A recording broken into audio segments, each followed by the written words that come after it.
paid good money to see this movie. When they go out to a theater, they want cold sodas, hot popcorn, and no monsters in the projection booth. Everyone pretend podcasting isn't boring. Turn it off.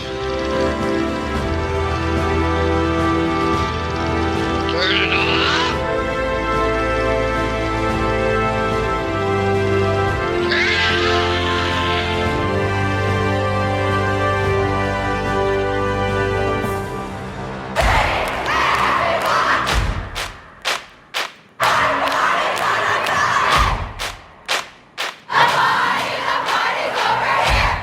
Something in the air, and it's politics. Girl State is like high school teenage girls who care about government. Are you friends? No, we'll become friends. Yeah, obviously. In 2040, I intend to run for president. So I think at Girl State, I'm gonna run for governor. Attorney General. Supreme Court Justice. Okay. We're never going to get the opportunity to talk to people from different parts of Missouri the way that we are right now. I am a very social person. I will talk to a wall. Often when women start talking politics, we get shut down. But I'm not one to be left on the dust. We all have, in our own different ways, grown up in a world where we've never seen a female president. But how do we change that? We step up. This is where it all begins. We all work very hard on the image of ourselves that we want to show to the world. It's exhausting. I know it's a lot of pressure. I can see it on that same person, so breathe. Good luck. I'll talk to you soon. We are all Americans and we all want the best for this country. Standing in front of this crowd of future leaders, I can say that God can save the world. Women will save America.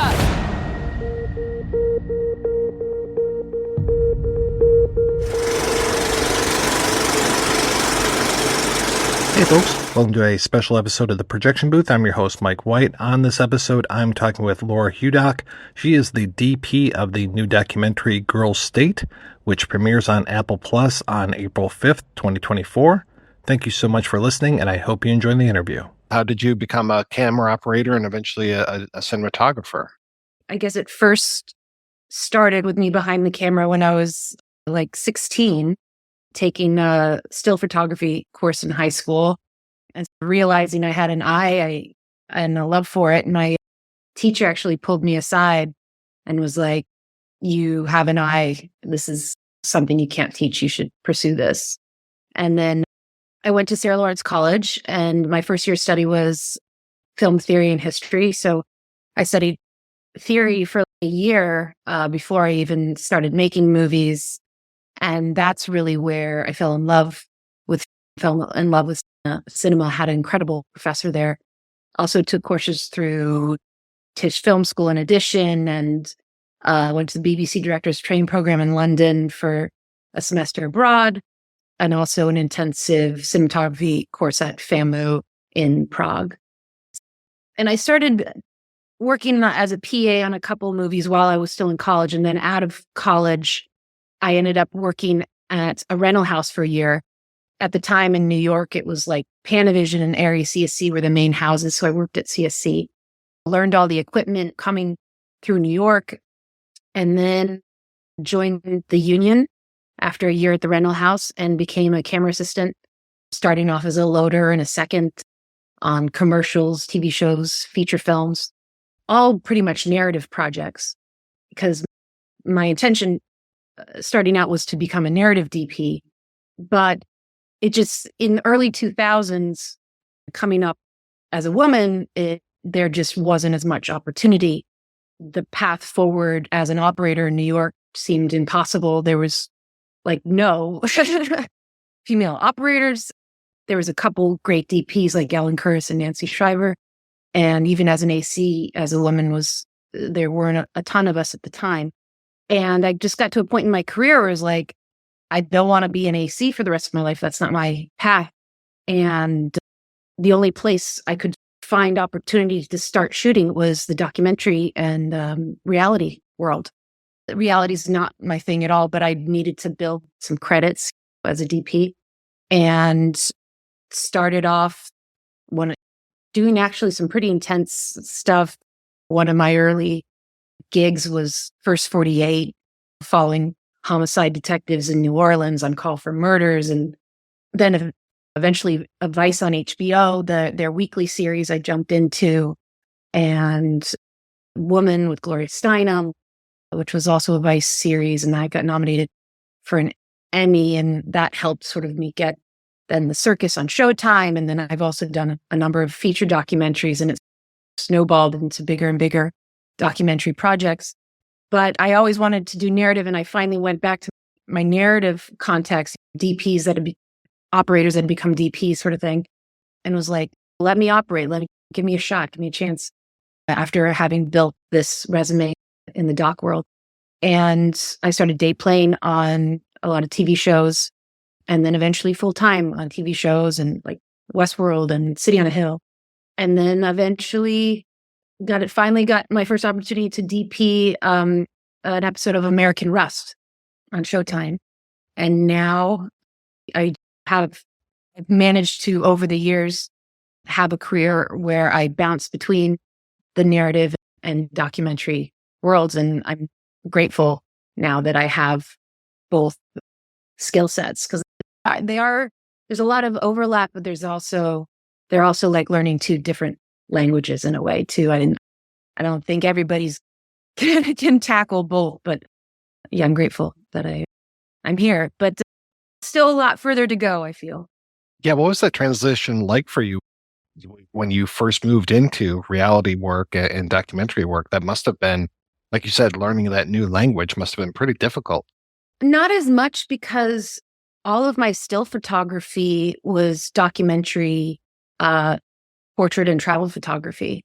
So I basically built up my skill set traveling with my still camera and learning how to gain access and trust of people with still frames, and building up my skill set for working with light and composition in still photography. So that transition to shooting doc wasn't as tough, although it is a whole different.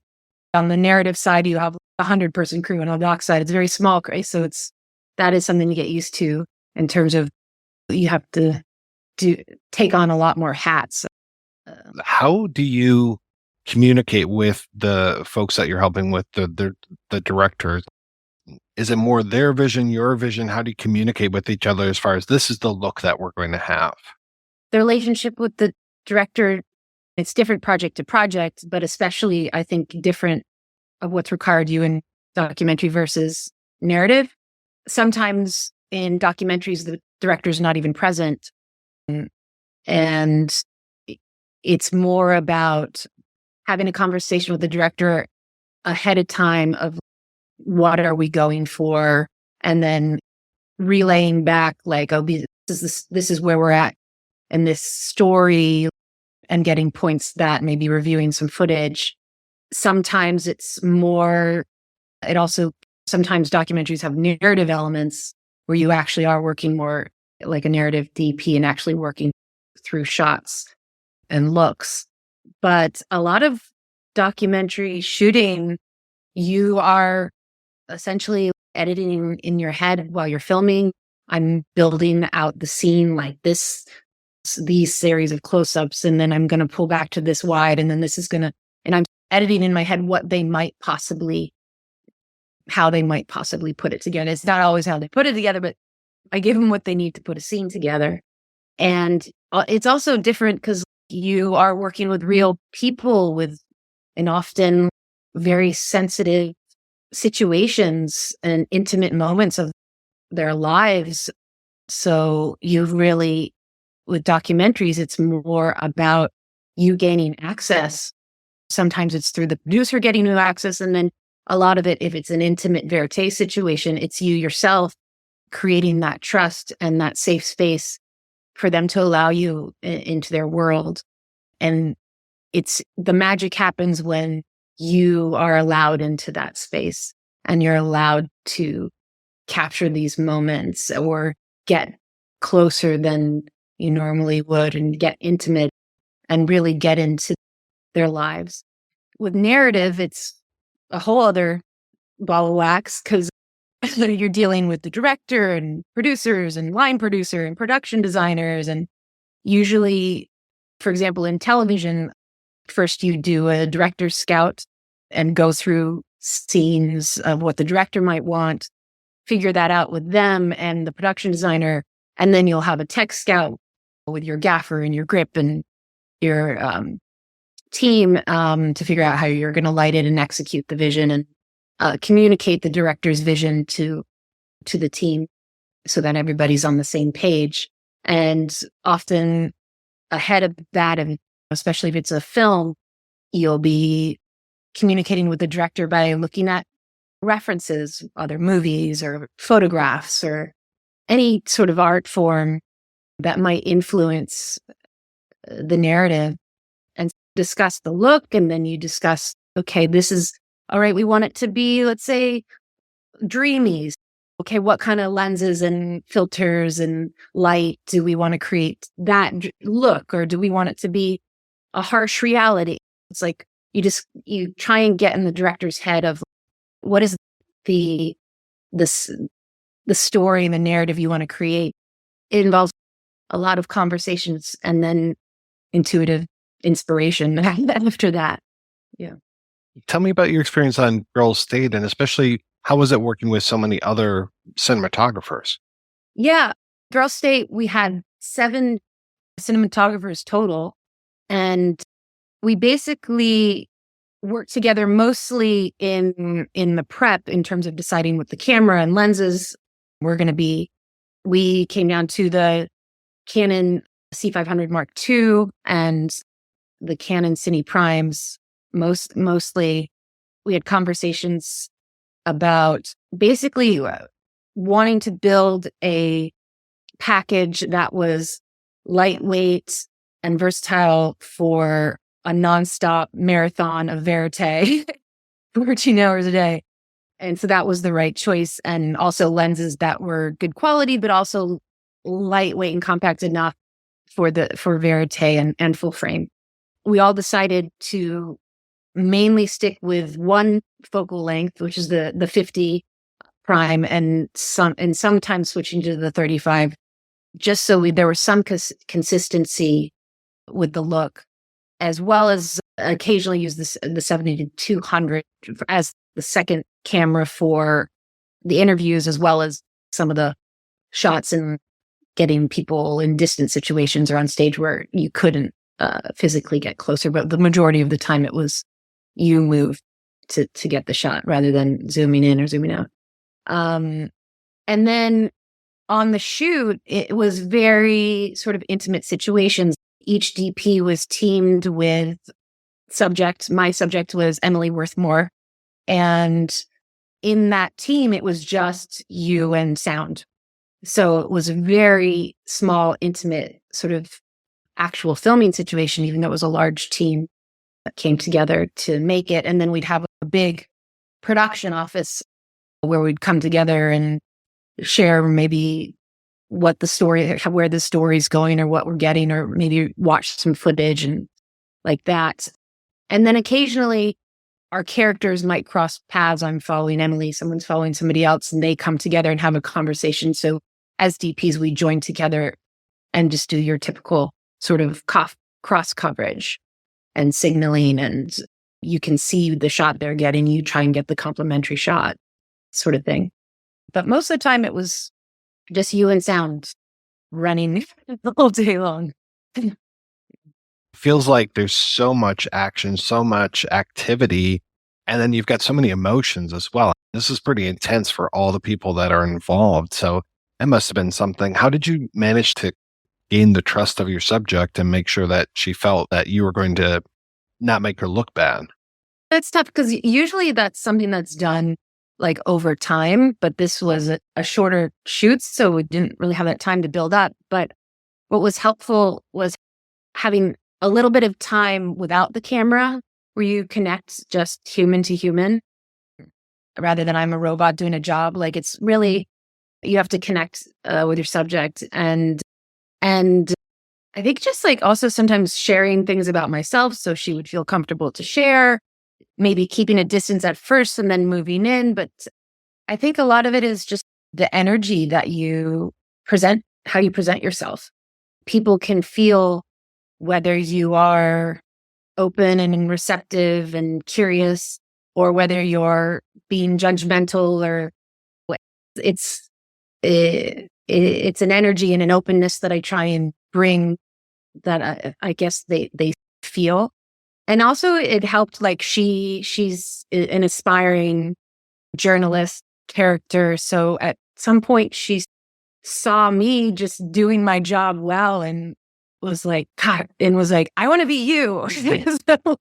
So that helped because she actually respected that I was working hard and trying to tell the story and also being respectful of her.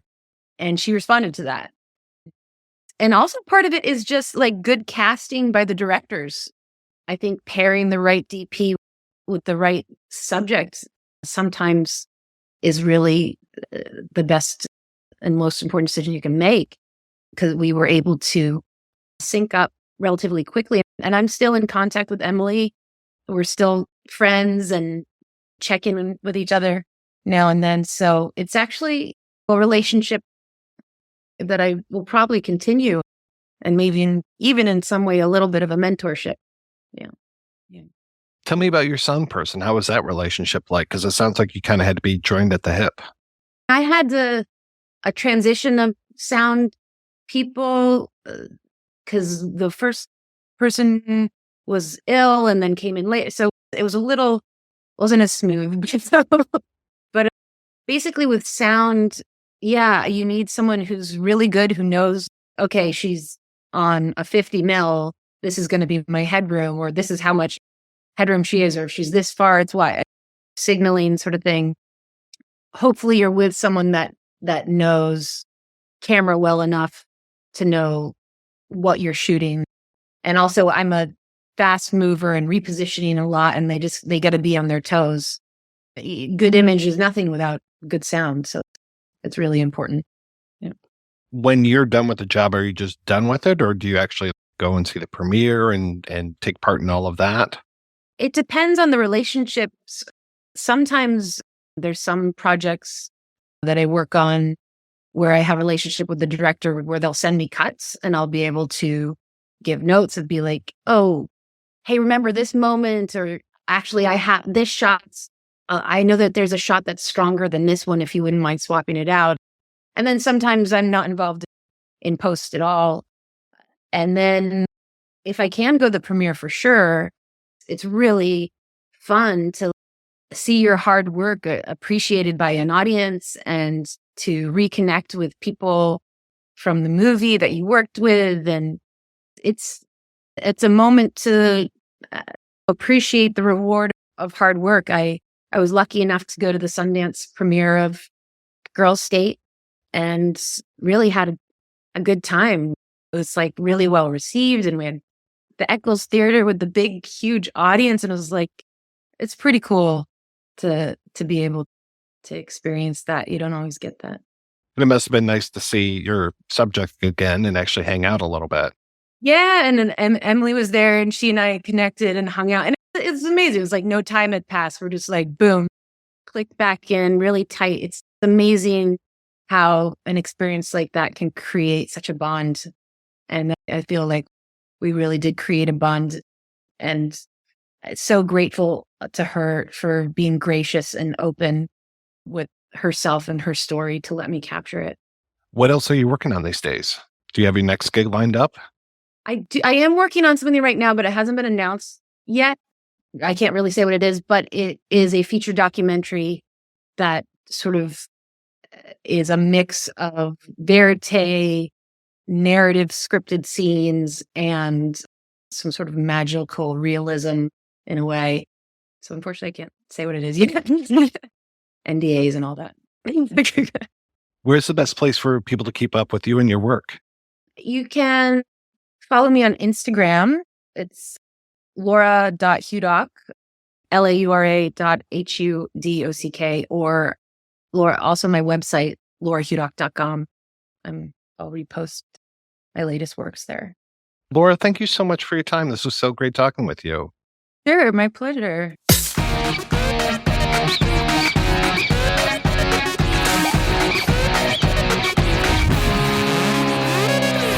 사랑한다고 말해버릴까 싶어.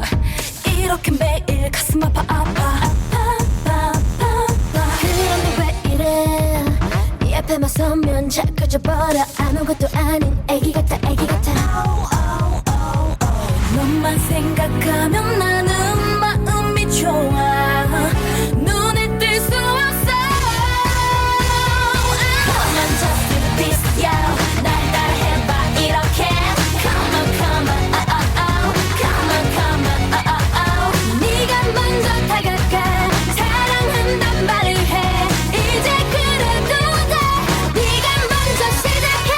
우리 나라 대통령도 이제 여자분이 시대 뭐가 그렇게 심각해.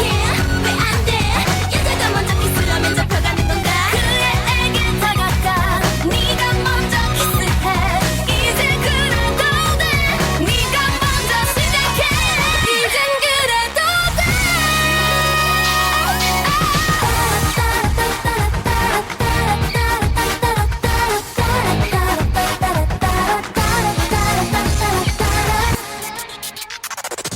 널 좋아한다고 고백해볼까 싶어. 너 때문에 온통 머릿속이 어찔 너만 바라보면 자꾸 웃음이 나와. 녹을 것만 같아. Come on, just do this, yo. 날 따라해봐 이렇게. Come on, come on, 네가 먼저 다가가. 사랑한단 말을 해. 이제 그래도 돼. 네가 먼저 시작해. 우리 나라 대통령도 이제 여자분이 시대 뭐가 그렇게 소심해. 왜 안 해.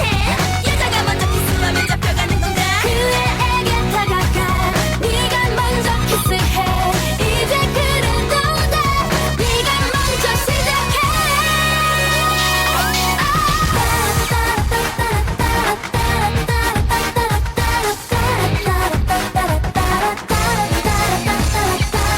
걱정하지 마. 하고 싶은 대로 해. 난 너의 모든 걸 다 갖고 말겠어. 널 사귀자고 할래. 널 좋아한다 할래. 널 사랑할래 이제. Come on, like this. Come on, just do this, yo. 네가 먼저 해 좀 다르게. Come on, come on, 네가 먼저 다가가.